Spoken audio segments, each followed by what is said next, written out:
Hello students, welcome or welcome back to my channel. I am CS Jaspreet Dhanjal, your educator for JIGL, Company Law and CMSL. तो अब जैसे कि हमें पता है कि नया अटेम्प्ट आने वाला है और नए अटेम्प्ट में कैसे पढ़ना चाहिए, किससे पढ़ना चाहिए, वो एक बहुत इंपॉर्टेंट चीज़ है. I teach JIGL. मेरे जो लेक्चर्स हैं, इनफैक्ट तीनों ही सब्जेक्ट्स के जो लेक्चर्स हैं वो आपको CA पॉइंट से ईजिली अवेलेबल हो जाएंगे. So go ahead, you can go ahead and check CA point. और ज़्यादा ईजी करना है तो नीचे डिस्क्रिप्शन बॉक्स में लिंक्स है, वहाँ से आप डायरेक्टली ऑर्डर प्लेस कर सकते हैं. सो ये एक डेमो लेक्चर होने वाला है. अगर आपने मुझे कभी भी पढ़ाते हुए नहीं देखा, बिकॉज अगर आप एक ओल्ड स्टूडेंट हो तो आपने मुझे ज़रूर CSET में या CS एग्जीक्यूटिव में कंपनी लॉ, JIGL, CMSL पढ़ाते देखा होगा.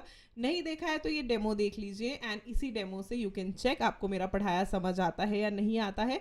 Do leave a comment in the comment section below. और ये जो डेमो है आपके लिए बहुत यूजफुल होने वाला है. और अगर आपको मेरे पढ़ाने का स्टाइल अच्छा लगता है, ईजी लगता है, जो कि मोस्टली बच्चे कहते हैं, और मेरा नोट्स मेकिंग का स्टाइल सबसे ज़्यादा पसंद आता है बच्चों को, the easy way that I teach वो पसंद आता है, तो उसके हिसाब से जो है आप मेरे लेक्चर्स जो है वो परचेज कर सकते हैं फॉर द अपकमिंग अटेम्प्ट्स. चलिए, आज हम JIGL में एक बड़ा ही इंटरेस्टिंग टॉपिक पढ़ेंगे. ये टॉपिक आपने CSET में भी पढ़ा होगा, but I am sure CSET बहुत ही ऊपर के लेवल की पढ़ाई होती है, क्योंकि सबको होता है कि बस हम पास होके आगे चले जाएं. सब्जेक्टिव होने के बाद भी मुझे ये लगता है कि अभी भी उसकी जो पढ़ाई है वो ऊपर से ही होती है. ठीक है, तो आज हम टॉट्स को बड़े अच्छे से पढ़ेंगे. One of my favourite topics, let me tell you. मुझे तो CSET में और CS एग्जीक्यूटिव में मुझे टॉट्स का टॉपिक बड़ा पसंद है. सो टॉट्स कहाँ से आया, उसका मतलब क्या है, प्यार से इसको समझते हैं ताकि तुमको भी JIGL से बिल्कुल भी डर ना लगे और बिल्कुल ऐसे हो जाए कि JIGL is very very easy, right. Let's just start it. So law of torts होता क्या है, लेट्स स्टार्ट फ्रॉम हियर.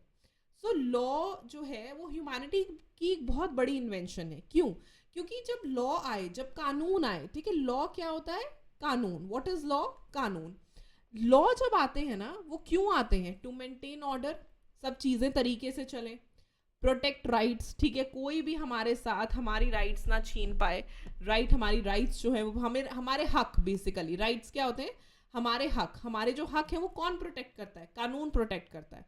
अगर कोई इंसान मेरा राइट छीनने की कोशिश करता है तो मैं कहाँ जा सकती हूँ? मैं कोर्ट में जा सकती हूँ, right. And ensure justice. Justice क्या होता है?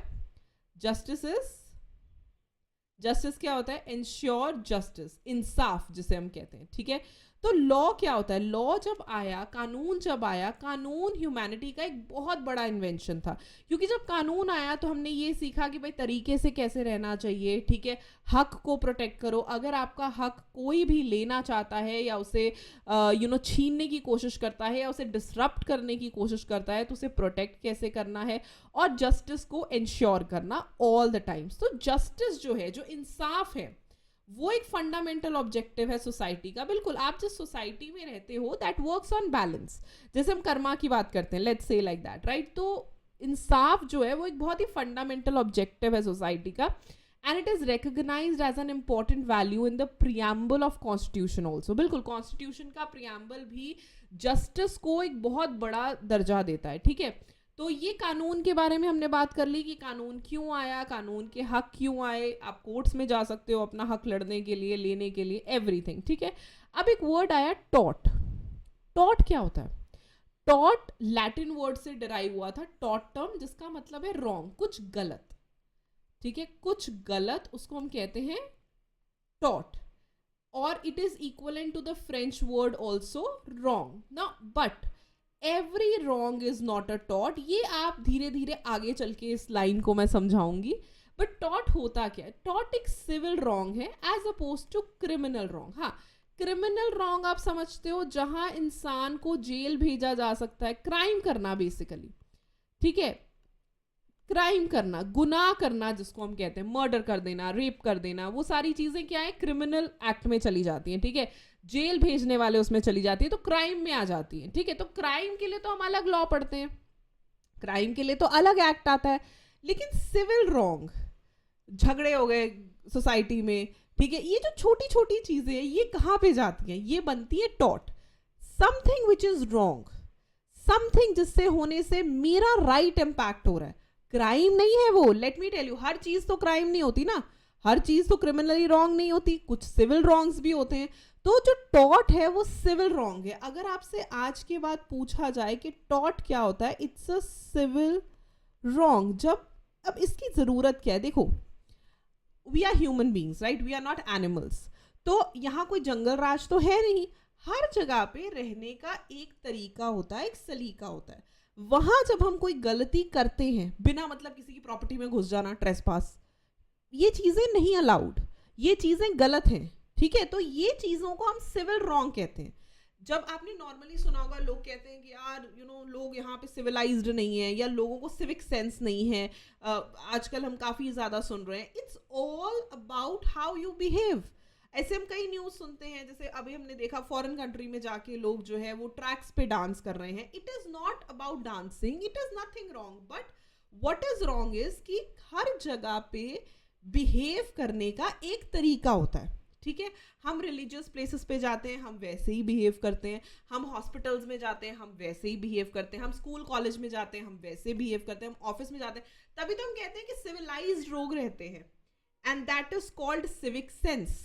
तो जब वहां पे गलतियां होती हैं या वहां पे चीजें गलत होती हैं, उसे हम कहते हैं civil wrong, we call it civil wrong, and that is a टॉट। हालांकि मैं ये नहीं कहूंगी कि हर टॉट जो है उसके लिए तुम कोर्ट जा सकते हो, नहीं, वो धीरे धीरे तुमको समझ आएगा। लेकिन शुरुआत के लिए मैं तुमको बता देती हूँ कि टॉट एक सिविल रॉन्ग है। एक सोसाइटी में, एक जगह पे अच्छे तरीके से रहना बहुत जरूरी है। अगर आप सही से नहीं रह रहे हो, then there is a problem and that creates a civil wrong. तो टॉट क्या है? सिविल रॉन्ग, क्रिमिनल रॉन्ग नहीं है। तो चलो यार थोड़ा इसको भी पढ़ लेते हैं। पब्लिक रॉन्ग्स और प्राइवेट रॉन्ग्स में क्या फर्क होता है? पब्लिक रॉन्ग्स क्राइम्स होते हैं, ठीक है, जैसे कि वायलेशन ऑफ पब्लिक लॉ, ये क्राइम है, ठीक है। सरकार ने कोई कानून बनाया, तुम उस कानून को तोड़ रहे हो, क्राइम है वो, ठीक है। रोड ट्रैफिक लाइट्स जंप करना, या कोई भी ऐसा कानून जो सरकार ने बनाया, गवर्नमेंट के द्वारा बनाया गया कानून जो पब्लिक लॉ के लिए बना, आपने उसे वायोलेट कर दिया, तो it's a crime, it's a crime. Number 1, offence against the state. State क्या है आपका? अगेंस्ट कंट्री, ठीक है। तो उसके खिलाफ अगर आप कोई ऑफेंस कर रहे हो, या पनिशेबल अंडर क्रिमिनल लॉ, ठीक है। आगे चल के हम पढ़ेंगे बीएनएस, बीएनएसएस, ठीक है। तो इनके अंडर जो पनिशेबल एक्ट्स, नॉर्मल देख लें, मर्डर, रेप, व्हाटएवर, जो क्राइम को कॉन्स्टिट्यूट करता है और वो पब्लिक लॉ के खिलाफ है।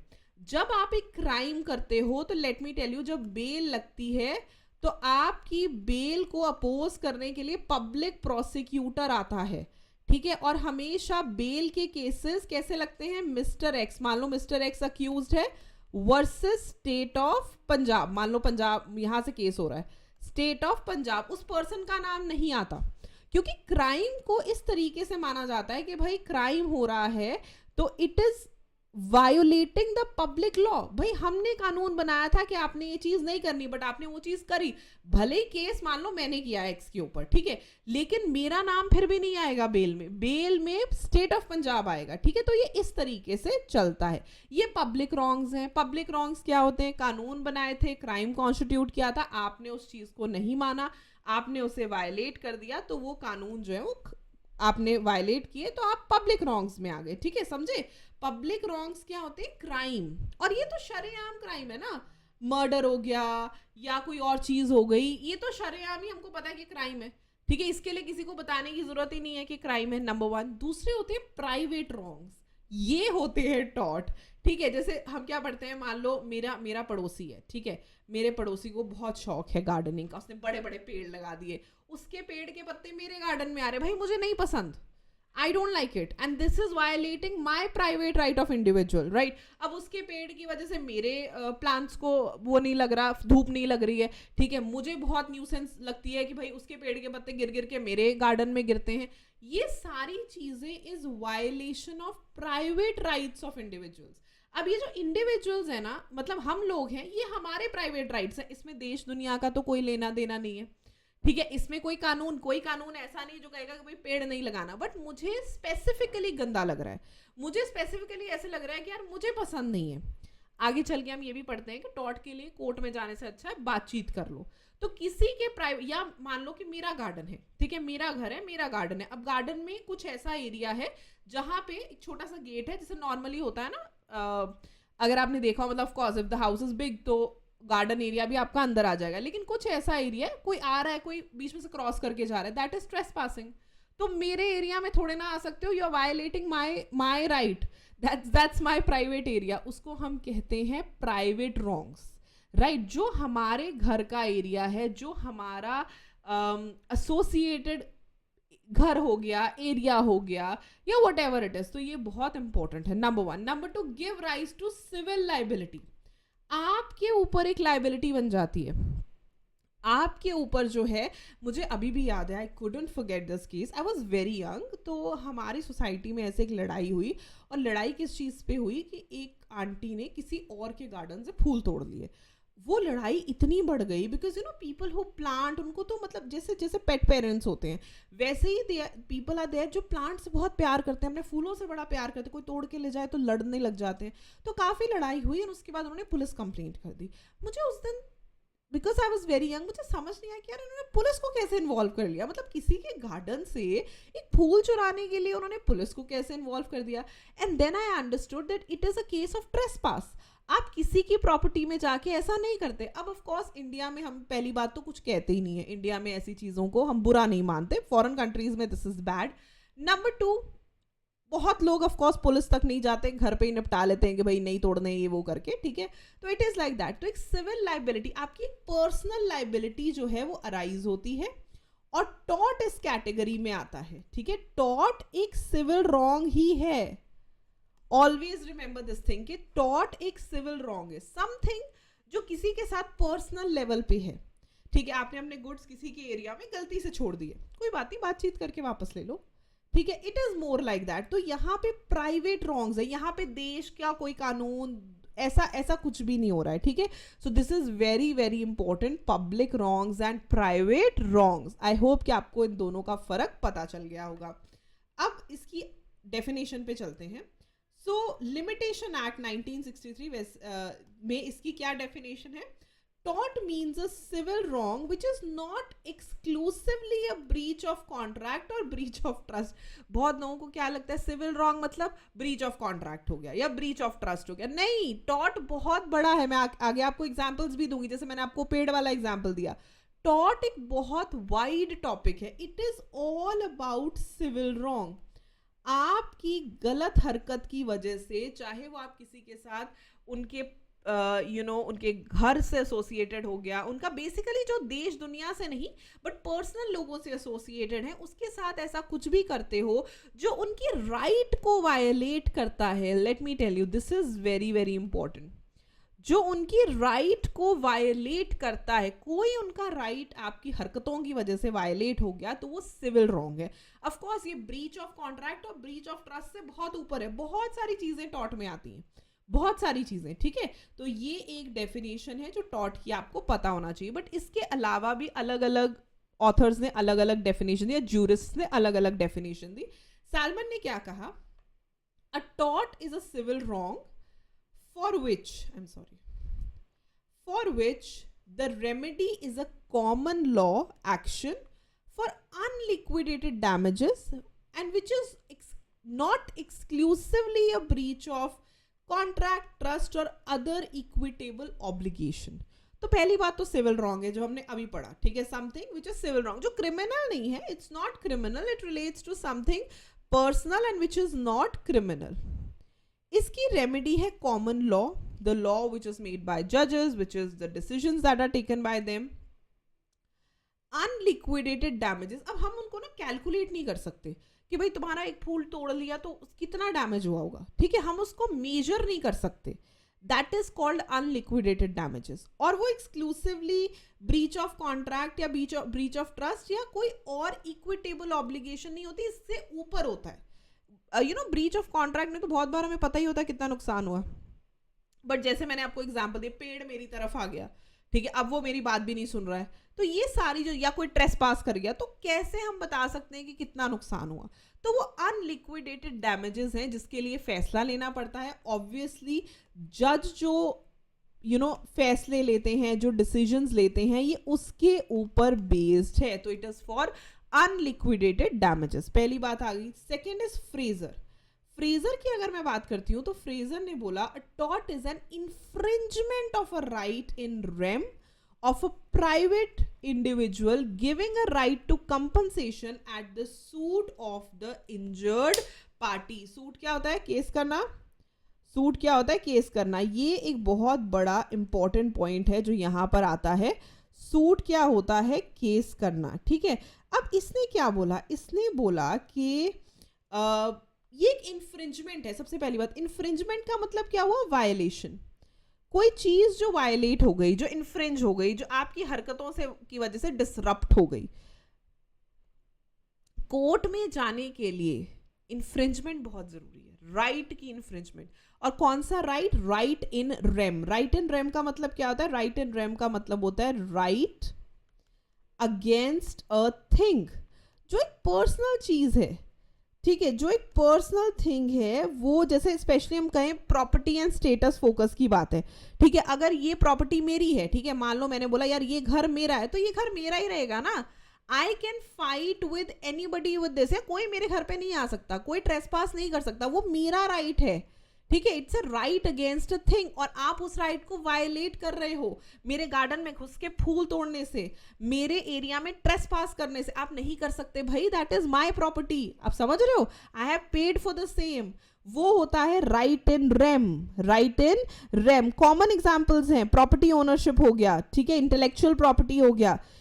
अगर मेरा घर है तो you are allowing you to legally exclude anyone from trespassing. भाई मैं किसी को भी रोक सकती हूँ, मेरा घर है. Are you understanding? Right in rem का मतलब होता है right against a thing. तुम नहीं घुस सकते हो, मैं नहीं घुसने दूंगी भाई. तो ये नहीं तुम कह सकते कि भाई दुनिया पे आता है और हमारे देश में आता है तो हम आ नहीं सकते, आपके घर में नहीं आ सकते. You cannot come. You understanding what am I saying? तो ये एक बहुत इंपॉर्टेंट चीज है जो आपको देखनी चाहिए. ठीक है, तो tort is all about infringement, जिसे हम वायलेशन कहते हैं. ठीक है, violation of a right in rem. Right in rem होता है राइट अगेंस्ट अ थिंग. इसका सबसे इजी एग्जांपल है प्रॉपर्टी ओनरशिप. जैसे मैंने आपको ट्रेसपास का इजी एग्जांपल दिया. भाई मैं नहीं करने दूंगी तुमको trespass. I don't allow you to enter my property because it is my property. मैं पूरी दुनिया से उसके अगेंस्ट लड़ सकती हूँ कि ये मेरा घर है.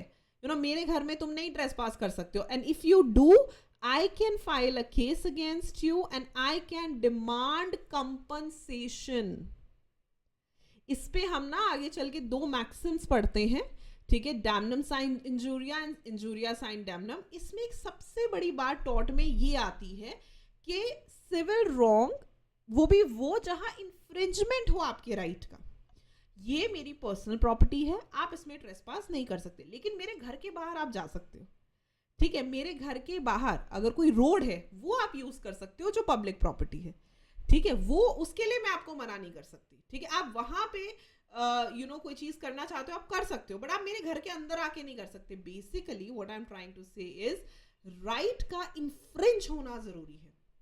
कोई ऐसी राइट है जो आपके लिए है, जैसे मैंने इजी एग्जांपल आपको दिया प्रॉपर्टी ओनरशिप. और एक चीज और मैं कहती हूँ, जब कोई चैप्टर शुरू होता है ना, ऐसे ओवरवेलम नहीं हो जाना कि हमें आज ये सब समझ आ जाए. धीरे धीरे धीरे धीरे try to understand, try to enjoy कि हाँ हमें समझ आ रहा है. और आगे चल के तुमको क्लियर हो जाएगा टॉट क्या होता है, बहुत सारे एग्जाम्पल्स के साथ. ठीक है, तो यहाँ तक तो मैं तुमको इतना ही बोलूंगी कि ये वायलेशन है एक राइट की अगेंस्ट अ थिंग, जिसे हम राइट इन रेम कहते हैं, ऑफ अ प्राइवेट इंडिविजुअल. उन्हें वो राइट मिलता है कि वो कंपनसेशन मांग सके when they file a suit of the injured party. ठीक है, सो आई होप ये भी आपको समझ आ गया. तीसरी डेफिनेशन दी विनफील्ड ने. विनफील्ड ने कहा tortious liability arises from the breach of a duty primarily fixed by law owed towards persons generally and its breach is redressable by an action for unliquidated damages. Again, ये एक ऐसी duty है जो कानून की तरफ से आपको बोला गया था कि आपको करनी है, but it is owed towards persons generally. आपको सिविक सेंस में बिहेव करना है, आपको किसी की प्रॉपर्टी में नहीं घुसना है, आपको किसी के साथ मिसबिहेव नहीं करना. ये कुछ पॉइंट्स हैं जो नॉर्मल हैं, आपको ये फॉलो करने ही करने हैं. और ये ब्रीच जो है it is redressable by an action for unliquidated damages. Again वो डैमेजेस, अब कोई ट्रेस पास कर रहा है भाई, वो तो कोर्ट ही डिसाइड करेगा ना कि कितना कंपनसेशन देना, मैं कैसे बोलूं, ठीक है, व्हाट कैन आई से। So it completely depends upon कितना डैमेज हुआ या क्या उसका इम्पैक्ट रहा, वो सारी चीजें। बट प्राइमरीली वही चीजें आ जाती हैं, वो ड्यूटीज जो आपने ब्रीच कर दी भाई, तुम्हारी ये ड्यूटी है, तुम्हारा ये धर्म है कि कुछ बेसिक सिविक सेंस जिसको हम कहते हैं वो होनी बहुत जरूरी है। Nothing is wrong, dancing is not wrong in a foreign country, but if you are dancing in front of a plane, if you are dancing on the railway tracks, of course the government will question you, क्योंकि ये तो basic civic sense है ना, आपको ये breach नहीं करनी चाहिए, ठीक है, जो कानून ने बना। अच्छा, वहां पे तो कानून भी बहुत स्ट्रिक्ट है, ठीक है, तो ये चीजें जो जनरली हमें फॉलो करनी चाहिए, वो अगर आप फॉलो नहीं करते हो, उनका ब्रीच करते हो, उनको तोड़ते हो, धोखेबाजी करते हो, तो फिर आपको कंपनसेशन देनी पड़ेगी, right. This is again very very important, right. अब यहां तक मुझे लगता है आपको बेसिक एक चीज समझ आ गई होगी कि टॉर्ट क्या होते हैं। टॉर्ट सिविल रॉन्ग होते हैं, ठीक है। टॉर्ट क्या है? सिविल रॉन्ग है। सिविल रॉन्ग का मतलब मैं बिल्कुल सिंपल भाषा में बच्चों से ये कहती हूँ कि तमीज से, तरीके से नहीं रहना आता तो आपके ऊपर केस हो सकता है। अगर आप किसी की right to privacy, right to speak या कोई भी ऐसा राइट अपनी हरकतों से इन्फ्रिंज करते हो, जो कि क्राइम नहीं है, ठीक है। अब यहाँ पे लोगों को क्या लगता है कि क्राइम होना चाहिए, क्राइम वाली बात नहीं है। खाली क्राइम से आप जेल नहीं जाते हो या आप पे केस नहीं होते, सिविल केसेस भी तो होते हैं, ठीक है। तो ये सिविल रॉन्ग है, वो रॉन्ग जो कि किसी की प्राइवेट राइट्स को आप वायलेट कर देते हो, जिसकी वजह से वो आपके खिलाफ केस कर सकते हैं, ठीक है।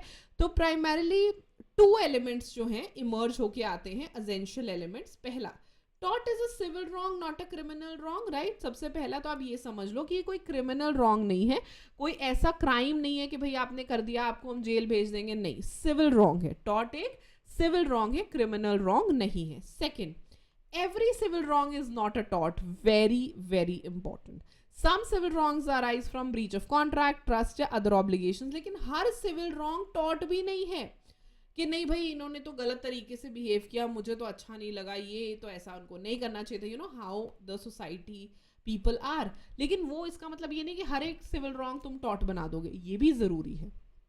सिर्फ जहां पे आपको ब्रीच ऑफ कॉन्ट्रैक्ट लग रहा है या बेसिक ड्यूटी आपको लग रही है, किसी पर्सन की ब्रीच हो रही है, in that case it's a tort, but other than that it is not a tort. तो हर एक सिविल रॉन्ग भी टॉर्ट नहीं होता, always remember this. So a tort is a civil wrong, but every civil wrong is not a tort. तो ये जो चीज यहाँ पे लिखी है ना, ये है कि अगर सिविल रॉन्ग आता है but breach of legal duty से, जो कि imposed by law है, जहां कानून आपको कहता है कि आपको ऐसा नहीं करना चाहिए, वही सिविल रॉन्ग है। अदरवाइज कोई ऐसी दिक्कत नहीं है। सोसाइटी में तो बड़ी सारी चीज़ें हमें बुरी लगती हैं, सोसाइटी में अब आंटियां होती हैं चुगलियां करती हैं, ठीक है, वो हम डिफेमेशन में डाल देते हैं, बट अगेन बहुत सारी ऐसी बातें होती हैं जो कॉन्स्टिट्यूट नहीं करती, ठीक है। तो ये चीज़ें किसी ने नहीं उनका ये बिहेवियर, मान लो कई लोग होते हैं सोसाइटी में बहुत बड़े बोले होते हैं, बहुत आलतू फालतू बोल देते हैं, उनको हम कोर्ट में नहीं ले जा सकते विदाउट एनी रीजन, ठीक है। तो वो चीज़ें जो है आपको देखनी पड़ेंगी। Now what are the elements of tort, ठीक है। टॉर्ट में 3 चीज़ें आती हैं जो आपने हमेशा याद रखनी है, एंड आई होप कि यहाँ तक आपको पता भी चल गई होंगी वो 3 चीज़ें, एलिमेंट्स ऑफ टॉर्ट। सबसे पहले we will start with making notes, तो नोटबुक वगैरह लेके बैठना। अगर आप मेरी क्लास अटेंड कर रहे हो तो I specifically help you make the notes, जो एक बहुत बड़ा बच्चों का रहता है कि मैम नोट्स कैसे बनाने हैं। तो डे 1 से आपने अलग अलग नोटबुक्स ले लेनी है, एज एन GIGL के लिए अलग, कंपनी लॉ के लिए अलग, एंड सारे सब्जेक्ट्स के लिए मैं बच्चों को यही कहती हूँ कि फॉलो दिस ट्रेंड, ताकि एटलीस्ट 1 डे 2 डे बिफोर आपके पास खुद के नोट्स हों, ठीक है। तो पहला पॉइंट हमने लिख दिया कि टॉर्ट एक सिविल रॉन्ग है, क्रिमिनल रॉन्ग नहीं है। दूसरा, एलिमेंट्स ऑफ टॉर्ट। तो एलिमेंट्स ऑफ टॉर्ट में हमने क्या क्या चीज़ें पढ़ी थी?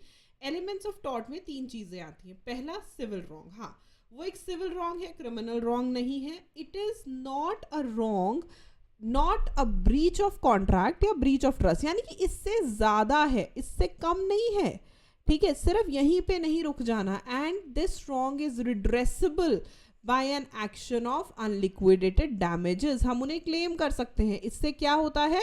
अनलिक्विडेटेड डैमेजेस होते हैं जिसकी कंपनसेशन के लिए हम कोर्ट में जा सकते हैं। So there are 3 things, there are 3 things over here. सबसे पहला है, सॉरी, सबसे पहला है civil wrong, right. The first point is civil wrong, कि पहले एलिमेंट में आता है civil wrong first. Second element में आता है इट इज नॉट जस्ट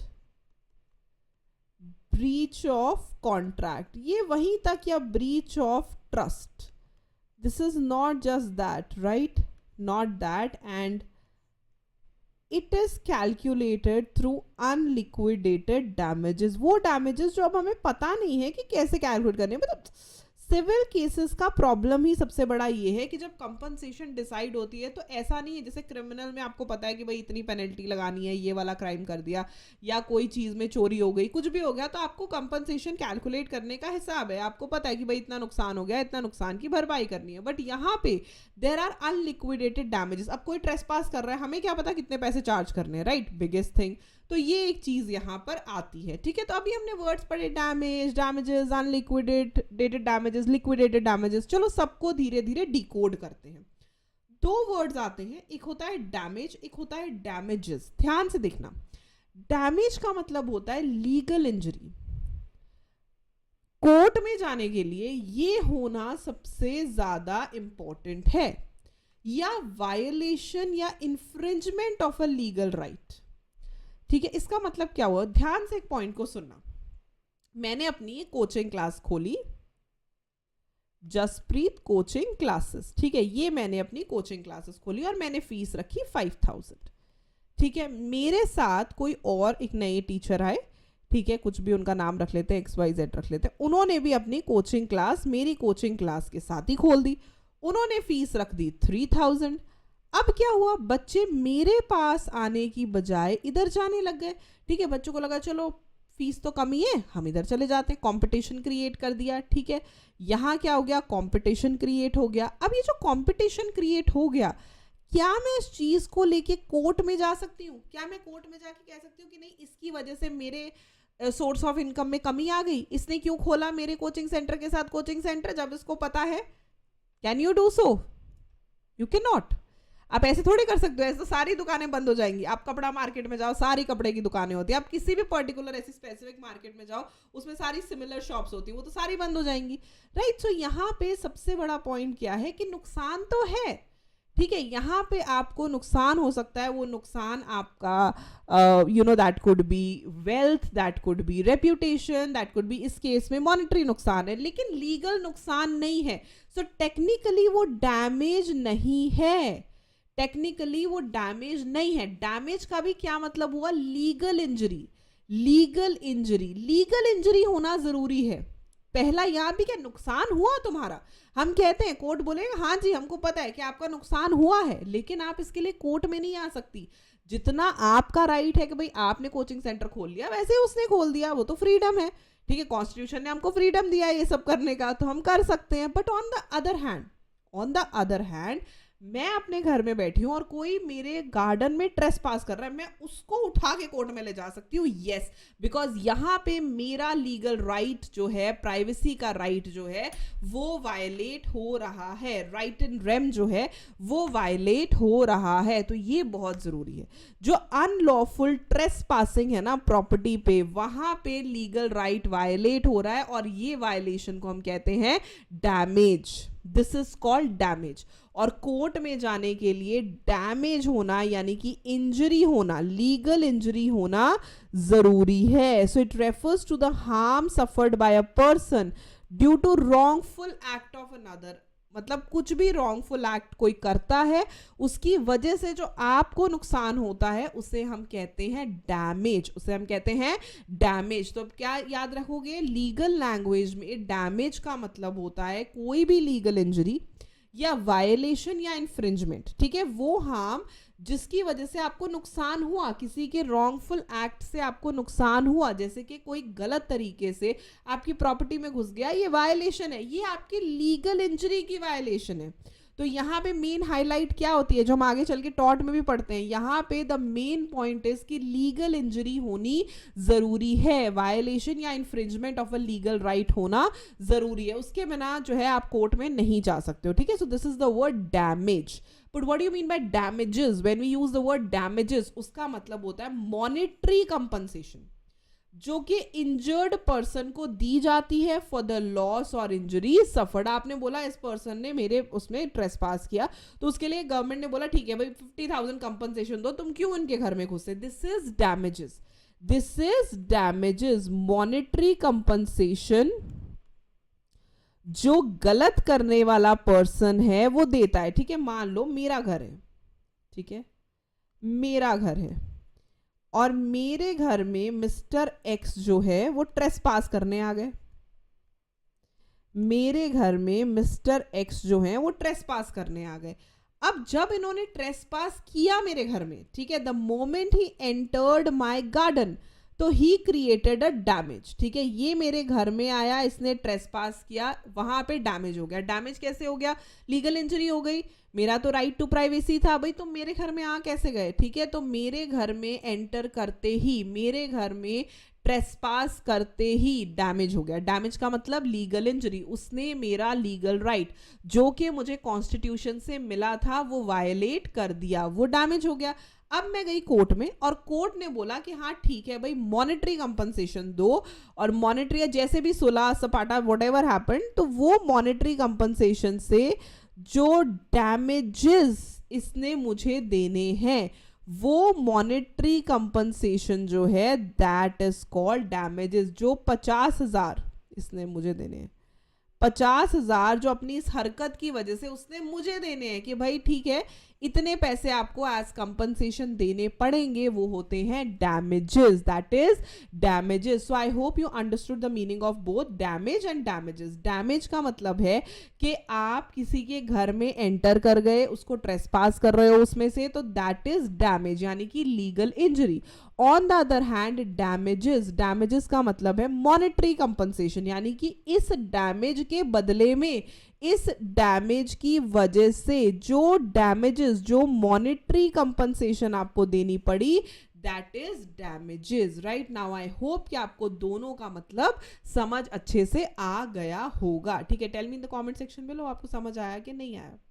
अच्छा, दो और चीजें हम पढ़ते हैं, टाइप्स ऑफ डैमेजेस। तो अभी हमने पढ़ा अनलिक्विडेटेड डैमेजेस, लिक्विडेटेड डैमेजेस। चलो इसको पढ़ लेते हैं बिकॉज ये जरूरी है, ये वर्ड बार बार यूज होता है।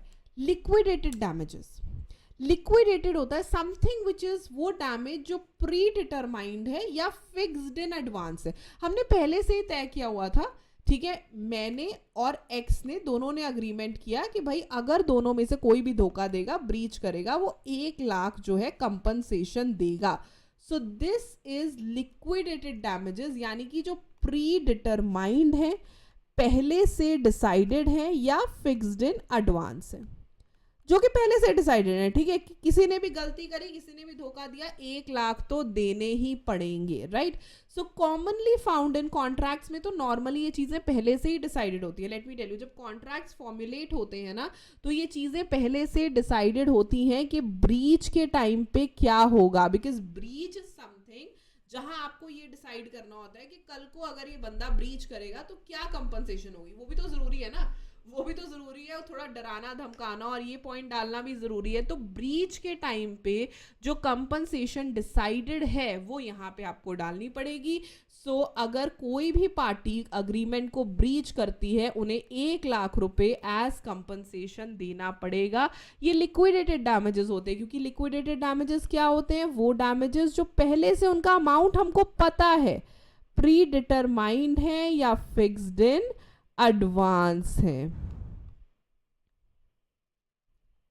हमें उनका अमाउंट पता है कि अगर किसी भी पार्टी ने गड़बड़ी करी तो इतना कंपनसेशन देना पड़ेगा, ठीक है। किसी भी पार्टी ने गड़बड़ी करी तो इतना, नॉर्मली जैसे आपने देखा होगा ये जो बिग बॉस में पहले लोग आते थे, ठीक है, उनका क्या होता है, कॉन्ट्रैक्ट ब्रीच करोगे तो इतना फाइन देना पड़ता है, इतनी कंपनसेशन देनी पड़ती है। तो they are all liquidated damages. या जितने भी ये रियलिटी शोज होते हैं उनमें जो लोग आते हैं वो पहले से होता है कि ब्रीच करोगे तो इतना कंपनसेशन देना पड़ेगा। तो वो सारी चीजें लिक्विडेटेड डैमेजेस है कि कल को कोई इशू ही ना हो, ठीक है, कल को कोई प्रॉब्लम ही ना हो कि ये कंपनसेशन जो है वो प्री डिसाइडेड था, भाई आपको देना ही देना है, ठीक है। और कोर्ट के लिए भी बहुत आसान है और कोर्ट तक जाने की जरूरत नहीं है, ब्रीच है तो दे दोगे तो कोई रफा दफा हो जाएगा बात, नहीं दोगे तो फिर कोर्ट में जाना पड़ेगा। तो this is a little easier, क्योंकि यहाँ पे आपको कुछ भी कैलकुलेट नहीं करना, everything is given there. But the second thing is unliquidated damages. ये वो डैमेजेस हैं दैट आर नॉट फिक्स्ड और not pre determined beforehand. हमें इसके बारे में नहीं पता, ना तो ये फिक्स्ड है ना ही ये प्री डिटरमाइंड है बिफोर हैंड, ठीक है, ना तो ये फिक्स्ड है और ना ही ये प्री डिटरमाइंड है before hand, number one. Number 2, amount is assessed by the court based on the facts and circumstances of the case। तो फिर आप बोलोगे कि फिर मैम कंपनसेशन डिसाइड कैसे होगी, ठीक है। अब कोई आपके गार्डन में ट्रेसपास कर रहा है तो कंपनसेशन कैसे डिसाइड होगी, अब हमें कैसे पता चलेगा कि कंपनसेशन कैसे डिसाइड होगी। उस केस में जो कोर्ट होता है, कॉमन लॉ क्या है, जो जज मेड लॉ होता है, ठीक है। कोर्ट में जो जज होता है वो फैक्ट्स को सुनता है, वो सर्कमस्टांसेस को देखता है और उसके हिसाब से जो है डैमेजेस डिसाइड होते हैं, अमाउंट डिसाइड होता है कि कितना अमाउंट पे करना है। And it is actually usually awarded in tort cases. तो टॉर्ट केसेस में इस तरीके से जो है पेमेंट की जाती है, जैसे नेग्लिजेंस का केस हुआ जिसकी वजह से पर्सनल इंजरी हो गई, तो उस केस में जो कंपनसेशन है वो लॉस सफर्ड के हिसाब से होगी, ठीक है, कि इनकी वजह से कितना नुकसान हुआ, ठीक है, कितना नुकसान हो गया, that is there after evaluating the loss suffered. तो ये मेजर फर्क होता है लिक्विडेटेड एंड अनलिक्विडेटेड में। जो लिक्विडेटेड डैमेजेस होते हैं वो प्री डिसाइडेड होते हैं, डिसाइडेड इन एडवांस होते हैं, लेकिन जो अनलिक्विडेटेड डैमेजेस होते हैं वो ना तो प्री डिसाइडेड होते हैं ना तो डिसाइडेड इन एडवांस होते हैं। इन्हें जो पर्सनल इंजरी के बाद ऐसा कुछ भी चीज़ें आ रही हैं वो देखने की ज़रूरत है। अब क्विक डिफरेंस इसमें क्या है, डैमेजेस। सो लीगल इंजरी या infringement of a legal right को हम डैमेज कहते हैं कि भाई लीगल इंजरी हो गई या इन्फ्रिंजमेंट हो गया, और इसी इन्फ्रिंजमेंट के लिए जो मॉनेटरी कंपनसेशन दी जाती है, ठीक है, ये लीगल इंजरी या इन्फ्रिंजमेंट है और इसी इन्फ्रिंजमेंट के लिए जो मॉनेटरी कंपनसेशन दी जाती है that is damages. Number one, इसमें क्या है, हार्म सफर्ड, कि भाई लीगली जो है आपका लीगली का मतलब क्या है, आपका राइट का इम्पैक्ट होना। जहां मैं बार बार बोल रही हूँ ना लीगल इंजरी, उसका मतलब है कि कॉन्स्टिट्यूशन ने आपको एक राइट दिया था और आपका वो राइट इम्पैक्ट हो गया, आपका वो राइट अफेक्ट हो गया, that is how harm is caused. ये रेमेडी है कि भाई अब हार्म तो हो गया, अब तुम ये बताओगे कंपनसेशन कितनी देनी है। So it's a remedy. Example क्या था इसमें, ट्रेसपास टू प्रॉपर्टी और 50,000 अवॉर्डेड बाय द कोर्ट, ठीक है। तो मैंने आपको दोनों का मतलब बता दिया। डैमेज का मतलब है लीगल इंजरी और डैमेजेस का मतलब होता है मॉनेटरी कंपनसेशन। ऐसे ही लिक्विडेटेड डैमेजेस क्या है, फिक्स्ड इन एडवांस, पहले से पता है कि ब्रीच करोगे तो इतने पैसे देने पड़ेंगे, नॉट फिक्स्ड इन एडवांस। यहाँ पे ये पार्टीज टू द कॉन्ट्रैक्ट पहले ही डिसाइड कर लेती हैं कि अगर ये चीज होगी तो ब्रीच में ये आपको चीज करनी पड़ेगी। यहाँ कोर्ट डिसाइड करता है, कॉमनली कॉन्ट्रैक्ट लॉ में होता है या टॉर्ट लॉ में होता है। Example, 1 lakh fixed for a breach, compensation for, अच्छा दोनों का अलग अलग यहाँ से हो गया ना, ऐसे, ठीक है। सो अगर आप मेमोरी टिप लो तो डैमेजेस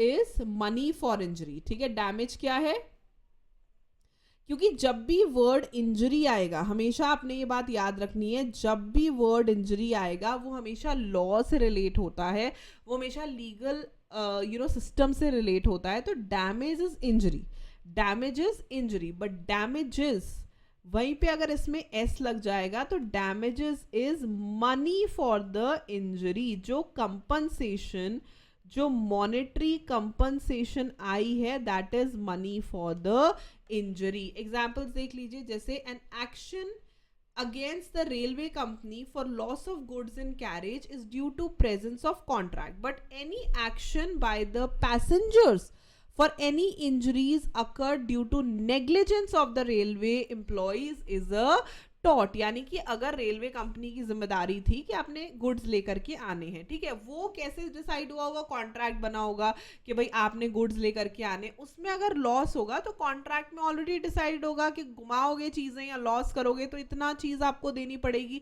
बट वहीं पे अगर रेलवे एम्प्लॉयज की नेग्लिजेंस की वजह से पैसेंजर्स को कोई दिक्कत आती है, चाहे खाने में कोई दिक्कत आ रही हो, कुछ भी हो रहा हो, दैट इज अ टॉट, क्योंकि वो एक लीगल इंजरी तो है लेकिन वो प्री डिसाइडेड चीजों में नहीं आती, तो that is a taught, number one. Number to, a patient while getting operated his injuries got seriously injured due to negligence of surgeon. मतलब कि वो ऑपरेट तो अपनी इंजरीज कराने आया था बट उस दौरान सर्जन को कुछ नहीं आता था, वो नेग्लिजेंट हो गया जिसकी वजह से वो सीरियसली इंजर हो गया. तो जो सर्जन है shall be liable for breach of contract also, क्योंकि जब वो हॉस्पिटल में आया, जब उसने पेपर साइन किए, सब कुछ किया, तो वो कॉन्ट्रैक्ट में आ गया, अग्रीमेंट में आ गया, तो ब्रीच ऑफ कॉन्ट्रैक्ट भी आएगा, यहाँ ब्रीच ऑफ टॉर्ट्स भी आएगा, because his negligence caused the harm to other person without any legal justification. तो दोनों ही चीजें, और बहुत ही बेयर मिनिमम चीज अगर आपको याद रखनी है तो दैट इज नेग्लिजेंस. अगर नेग्लिजेंस की वजह से कोई भी लीगल हार्म होता है so it is actually a injury. तो ये पॉइंट्स इंपॉर्टेंट है. ठीक है, केस लॉ, एक रेलेवेंट केस लॉ पढ़ लेते हैं. बच्चे बहुत कंफ्यूज होते हैं. जो भी केस लॉज मैं यहाँ पे आपको बताऊंगी आपने अच्छे से उन्हें देख लेना है. ठीक है, आपने अच्छे से उन्हें देख लेना है. ठीक है, तो ये कुछ पॉइंटर्स हैं जो अब तक हमने पढ़े हैं. ठीक है, चलिए मैं इसका नोट्स में आपको करवा देती हूँ. क्या क्या चीजें हमने पढ़ी? Damage, damages, liquidated, unliquidated. So damage क्या है? Damage is the injury and damages is the money for injury. इसका क्या मतलब हुआ? मैं आपको सिखा भी रही हूं कि नोट्स कैसे बनाते हैं. इसका क्या मतलब हुआ? इंजरी का मतलब violation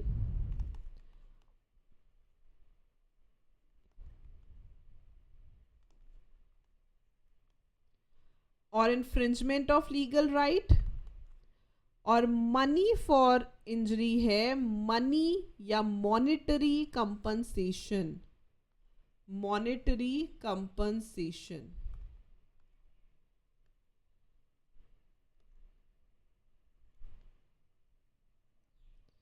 It is monetary compensation. ठीक है, वहीं पे अगर हम liquidated damages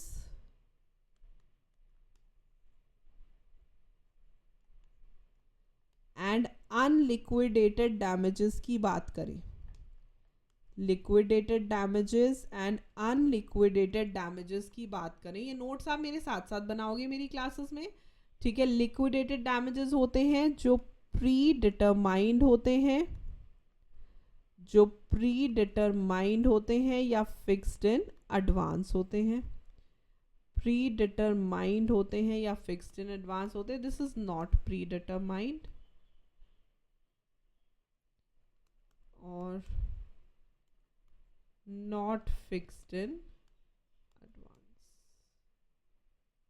Right, again this is important. Right, तो यहाँ तक तो आपको आइडिया लग गया होगा. ठीक है, यहाँ तक हमने सारी चीज़ें पढ़ ली. अब ये केस लॉ पढ़ लेते हैं. This is important.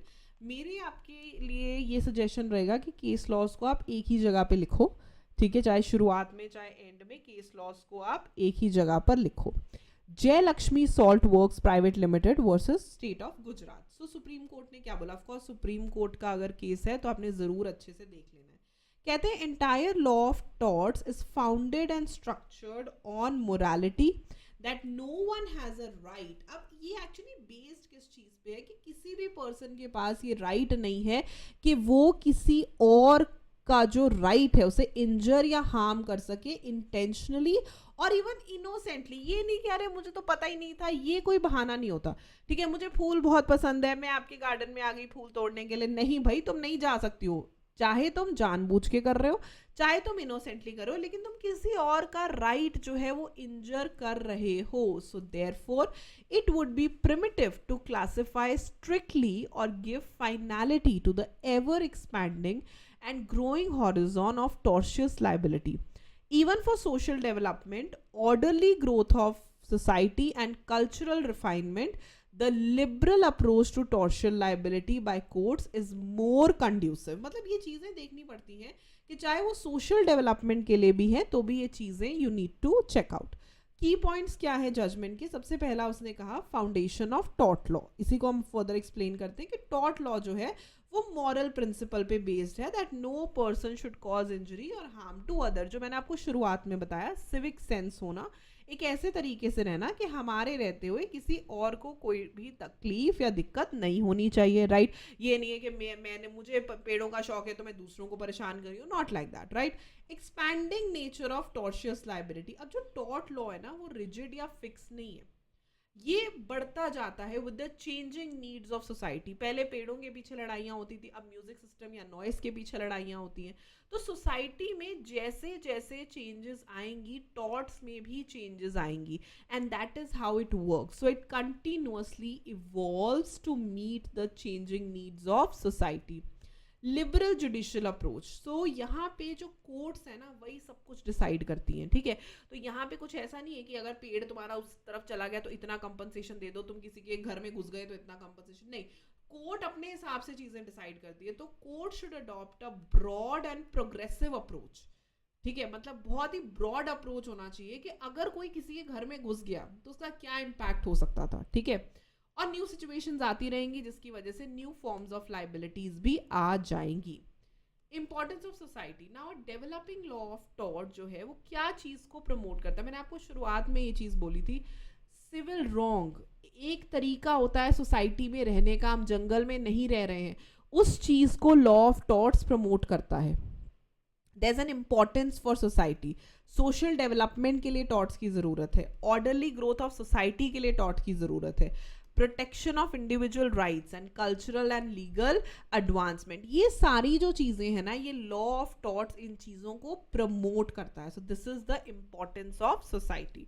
Exam oriented note अगर आपको देना पड़े तो आप ये कह सकते हो कि टॉर्ट लॉ एक बहुत ही डायनामिक, मतलब ever changing and expanding branch of law है, which is founded on morality. Of course हम कैसे कह देते हैं यार इनको सिविक सेंस ही नहीं है, ठीक है? या इनको बिहेव, छोटी छोटी चीज़ों पे हम चीज़ें कह देते हैं। अब हमारे यहाँ पे जैसे फॉर एग्जांपल लोग कूड़ा सही से नहीं डालते, ठीक है? तो हम कहेंगे यार इनको बेसिक मैनर्स ही नहीं है, ठीक है? अब ऑफ कोर्स उसके लिए आप कोर्ट में नहीं जा सकते हो, but this is also wrong. तो कुछ चीज़ें मोरालिटी बेस्ड होती हैं, कुछ चीज़ें होती हैं जो आपको बतानी नहीं पड़नी चाहिए कि भाई आप किसी के घर में ऐसे मुंह उठा के नहीं घुस सकते हो, ठीक है? तो वो मोरालिटी बेस्ड है, जिसका एम ये है कि हार्म को प्रोटेक्ट किया जा सके और इंजर्ड लोगों को रेमेडीज दी जा सके। Court should interpret tortious liability liberally, बहुत ही खुले दिमाग से उन्हें ये सोचना है ताकि इंसाफ मिल सके और जो सोसाइटी बदल रही है उसकी नीड्स भी मीट कर सके। सो वन लाइन रिविजन क्या रहेगी? सुप्रीम कोर्ट ने क्या बोला? That tort law is founded on morality and should evolve liberally to provide remedies for the one for new forms of harm changing in the changing society. So morality evolve liberally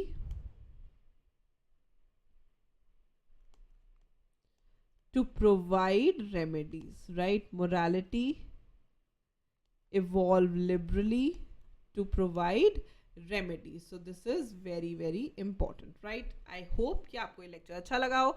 कल हम मिलेंगे demo number 2 के साथ। So make sure that you are subscribe to the channel. अगर आपको आज का ही lecture बहुत अच्छा लगा है, so without any further do आप जाइए सीए पॉइंट पे, मेरे लेक्चर्स आप परचेज कर सकते हैं। इसका डायरेक्ट लिंक आपको नीचे डिस्क्रिप्शन बॉक्स में मिल जाएगा।